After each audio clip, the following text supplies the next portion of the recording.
for the end users, that is the everyday Nigerian, the prices would also follow suit. And this is a major challenge. Yes, the proposal is meant to take effect from next year, but already this is causing a lot of uncertainty, uproar, and the rest. So this morning, we're joined on the program by the Chairman House Committee on Customs, Honorable Leke Abejide, is live with us from our Abuja studio. Good morning, Honorable Abejide, and welcome to the program. Good morning, all, and good morning, Nigerians. This report came as a shocker. I mean, people are still grappling with the removal of subsidy, having to pay for high, transport costs, running costs, even electricity costs, food costs, and the rest. Now we have this proposal from the customs. So speak to us about the backstory. What exactly is at play here, Honorable, with this proposed tariff increase? Okay, thank you again for having me. Well, I believe is number one, to come up to speed with modern reality. Then number two, for control. If you look at that of bonded terminals, bonded warehouses, you will discover that there is proliferation of warehouses everywhere now. And most of them are not doing anything. Most of them are just established in order to maybe fly containers or take goods away. Customs is not even in control anymore. And it was not like that in those days when people like us were in operation. You know, a bonded terminal will have all equipment that is required to be able to function effectively, be able to deliver to clients on time. But if you go to most of these so-called bonded terminals now, you will not see forklifts, you will not see other equipment that are needed to do the operations. And it's because they see it very easy to establish. And that time that they put it at 50 million, what was the exchange rate? Around 150 naira to a dollar. It was $333,000. But if you look at that time and now, it's not the same. The exchange rate today is hovering around 1,500, 1,550. So if you divide it by this 500 million, it's around $332,000. So that is one. Then for control, so that they'll be able to minimize the numbers of all these bonded terminals that are everywhere doing something that they cannot do. In fact, I was in Kano. I left Kano in 2019. As at the time I left, we had just two terminals, bonded terminals, that is inland containers terminal and APNT terminal. But as at the time I went back now, there are almost 10 or more. And you will discover that most of them have nothing to do. They don't have the required equipment. They were just, using it as a way to, take goods away without even duty. There are a lot of atrocities being committed by most of them. So with this, they'll be able to pull them down, and those who can work effectively, that have equipment, will not be in business. To me, that is the best thing to do for now. So, Honorable, let's understand it clearly. So first, you will have to explain to Nigerians who are not familiar with the ports what a bonded terminal or a bonded warehouse is and how it's different from any other one. Oh, okay, so okay. Sorry. Just a moment. Just in addition to that, okay, maybe answer that, then I'll ask my question so that people are familiar with what you're talking about. Okay, bonded terminals are terminals that was designed to decongest the port. so that one vessel comes by Transhire. Transhire is a document you will apply to custom with, telling custom that you have a bond in the bank that covers the goods you want to carry without duty payment until it gets to the destination. But that is your own particular terminal you want to transfer the containers to. So it's usually given to places where there are no ports, or where there are ports and there are congestions like Lagos. So we have them a bit far away from the port so that when the vessel comes, they either move those containers either by barges, which is a recent thing now, or by trucks to those terminals. But they will go with custom escort and with that Transhire. There will be no duty collected on them until I can't hear you anymore. Hello? No, go ahead. We can hear you. Go ahead. Please go ahead. Okay. So until when the container gets to the terminal that was licensed by Nigeria Customs Service, no duty will be paid. But with a bond, and that bond must cover the items you are carrying. So you will discover that somebody who's having 50 million bond is carrying one container or two containers has already covered that bond, but he can use that same bond to carry 100 containers. Some of them now, even now that technology has come up, some will leave the port, it will not get to the destination to be diverted. So this is what we call bonded terminals. That is, it's under bond, and then you can carry your goods there and pay duty there, not pay duty before picking them. That is the meaning of bonded terminal. Okay, so I'm looking at, so let me look at, because from this technical end, we'll get to the ones that are relatable to Nigerians. This is primarily for the players. So we understand that bonded warehouses, fresh licenses will now go from 60,000 to 20 million. I don't know how many percent that is at the top of my head immediately. Bonded warehouses renewal will go from 60. Bonded warehouses renewal will go from 60,000, if I'm correct here, to about 10 million. So is this a question of trying to sanitize the system through discrimination by cost? Is that what is happening here? No. You see, I did the repeal and the reenactment of Nigeria Customs Service Act. You know, before it was called SEMA, Custom and Excise Management Act of 1958. So most of these charges is as old as that SEMA. So now that the act is in operation, everything has to change. It's not about discrimination, I told you. It is about doing the right thing. For example, one container before, maybe the cost of a container may not be more than 5 million naira. But now, because of devaluation of naira, you will see that one container can cost 20 million or even more, depending on the items you are carrying. So, for them to adjust this cost, in reality, with what is happening in the economy, it is not a bad idea. So, and I believe those operators too, they understand. The chairman of Association of Nigeria Licensed Customs Agents, the chairman of APAPA and Tinkan, they were with me 3 days ago. And I tried to educate them on some things, and it was clear to them. You see, these are not new things.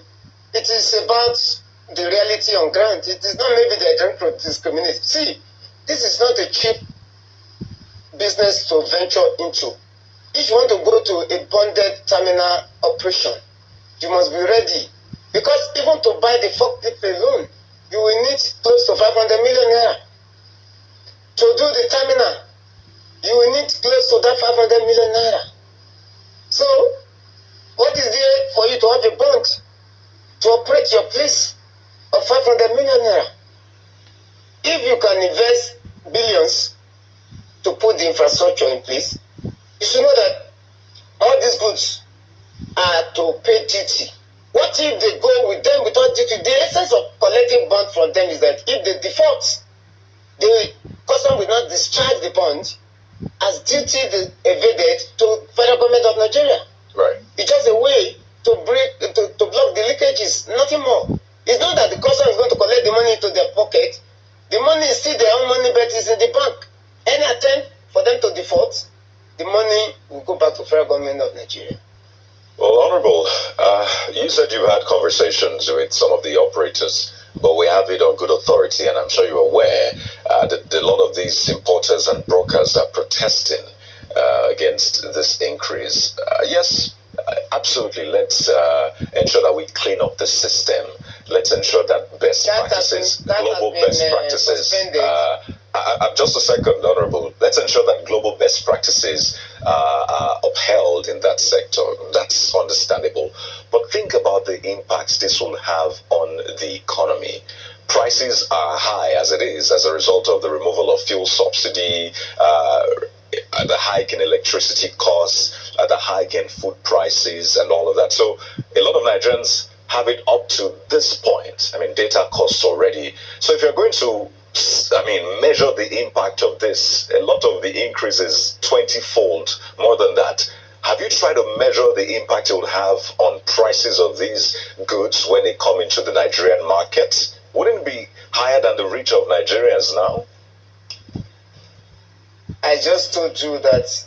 Which one? Are you referring to the 500 million bonded bond? All of the increased costs. Naturally, the operators will pass it on to the Nigerian consumer. Let me tell you that the impact to the economy will be infinitesimal. Is that a good thing or a bad thing? If you want to renew your license and then you are paying 10 million naira as an agent who is working, this 10 million naira is for a whole year.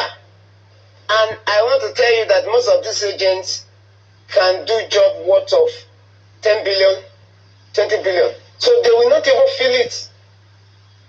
It is the way to sanitize. If you know you are not capable to operate, there's no point. In those days, all I know is that few licenses operate. So if you are a licensed custom agent, you can also use a competent licensed customs agent to operate. It does not mean you must go and get your own license. At least 10 agents or even more. Use one license. This is what I know very well. But if you want to have your own license, you must be capable of having your own license. And you must be able to operate. So what's the essence of having a license and you don't have the job? That to me is not going to translate to any increase in cost. Then the issue of the 500 million. The 500 million is not spent. It's just a backup. Because some of them they normally default. Once they default, that money goes to government. That is the essence. It's not that it's an increase in cost. It's for you to put it down that if I run away without paying this duty that I say I will pay when I get to my terminal, then this money should be taken. It's not that it's going to be added to any cost. Not at all. All right. Honorable, so let's look at, I know that you talked about they do a lot of turnovers as far as their business is concerned. I'm seeing clearing agencies renewal from 215,000 a year to 4 million. New ones, that's agents and agencies, fresh license from slightly over 500,000 to 10 million naira. But let's speak broadly now to the issue of the FOB that was approved by that legislation. Before you go to FOB, 215,000 has been there more than 20 years. More than 20 years. It has been like that. Okay. What is 215,000 naira today? It has been there more than 20 years. So I understand perfectly. So at the end of the day, we cannot take away the fact that 4 million to yes. a real licensed custom agent. Okay, I just needed you to land, but the point I'm making is that it's a significant increase. I can't hear you anymore. Can you hear me now? Okay, I can hear you now. what I'm trying to say is a significant increase as far as this is concerned for these people who are operators and all of that. As far as the ports are concerned, from 215 to about 4 million, and then fresh runs from 500K or 500,000 to 10 million naira. We can't dismiss the fact that government is aggressive on their revenue drive, which is why I'm coming to the issue of the FOB. The last time we had a conversation, I think on another sister program, we talked about our FOB issues, which has to do with free on board charges that has to do with the person who is actually the importer. But one of the big challenges I want you to speak to is broadly is that the charges at the ports are quite heavy on businesses. And I gave you an example of, for instance, a car. Say 5 years ago, if you were buying an average, say, a regular, maybe Toyota, sorry for mentioning them, but just for reference, you could, with everything you spend, buying the vehicle, clearing it, getting to you, everything could be less than 3 million or 2.5 million. Today, as we speak, you have to be around 10 million naira. So you can see the astronomical increase. And that has to do with the clearing and all of that. But you mentioned to the effect that any car more than 10 years is supposed to be impounded, but this is just graced by the importers or by the government or customs to say, okay, rather impound the vehicle, look, pay this amount of money. What can we do? Because the cost, the effects, the cost eventually is passed on to all of us who are consumers. We can't close our eyes. On one hand, we can be celebrating that government is making huge revenues from custom, but businesses are getting the hit, and consumers at the back end receiving all of the hits from the pass-on effect of the suppliers. Okay, let me start from the 4% FOB issue. That is not an increasing cost. No, before now, on the dashboard of duty, we have what we call Comprehensive Import Supervision Scheme, 1% CISS, and the custom has what they call cost of collection, 7%. So both have gone. 7% cost of collection gone, 1% comprehensive import supervision gone. The only thing that comes now is the 4% FOB. And that is to tell you now that even now it is only 3% increase you can see, because before the 1% was on the dashboard of duty payment. So now coming to the issue of cost of vehicles. In Ninth Assembly, when we were doing the Finance Act, I suggested that this age limit should be increased to 15 years. That is, vehicles that is 15 years old can come into Nigeria. But they insisted that it is going to bring a environmental problem. The emission that will be coming out. To me, 15 years old vehicle is not bad. So most of the agents, I saw one video, one agent was citing 012, 010, now 1 million. It is not customs. It's a policy of the government. And if they have followed what the law says exactly, that 010, 012 are not supposed to go out of the port. So they only help them by taking the year to the year that is commensurate with what the policy says. And if you are now giving the value of a vehicle that is 20 years old and you're giving it the value of the 10 years old, it cannot be the same. The price will go up.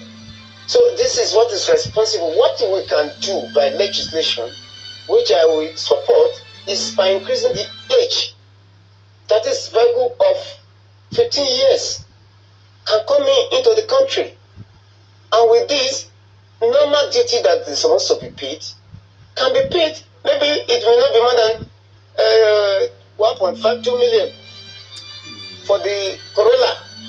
But now, because of the age limit, you see duty going to 5 million, 6 million on just small Corolla vehicle. It's because of the age limit policy of the government. Honorable, sorry, Honorable. Policy should be Honorable, my apologies. My apologies, Honorable. I commend you for, and we're going to hold you to it. I commend you for saying you're going to make that move. But are we not being, I'm trying to be careful with my words now. Let's be realistic.